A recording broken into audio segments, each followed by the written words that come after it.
I don't know politically what will happen. Technically, we certainly can be ready. And I certainly believe that electric vehicles is the future. I just don't think that most of them will be running on batteries. There are, as we all agree, the customers are quite reluctant to step into battery electric cars on an everyday basis because they do tend to dictate your lifestyle. You have to deal with a relatively limited range and a long charge time. And if you're caught with a car without any charging and you need to go somewhere, suddenly you can't spontaneously do something. So hydrogen cars have all the advantages of battery electric cars in that they're zero emissions, but also they have all the advantages and the flexibility of a petrol car. You can fill up in 3 or 4 minutes and it puts 300 miles in the tank.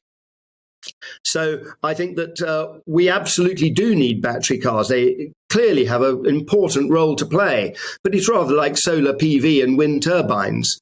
We don't argue about which one's going to win the renewable energy race. They're just different and we need them both.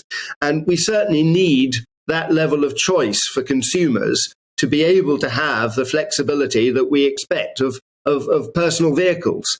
And so I think that hydrogen is really got a key role to play. The reason we haven't got hydrogen cars is because we've had battery cars for as long as we've had petrol cars. There's no rocket science to it. But hydrogen cars are genuinely new technology. And Toyota and Hyundai in the Far East have been investing very heavily in this for 25 years. And they're ready to go. They're producing these vehicles. But the European industry, quite frankly, has been more worried about quarterly returns. And especially since 2007, has not been able to make the commitment to develop the cars that we need.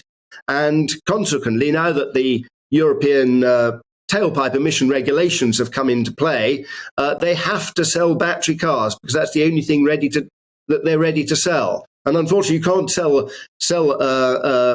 battery cars if you say, well, this is just a stopgap solution and we're going to sell you something else in 5 years' time.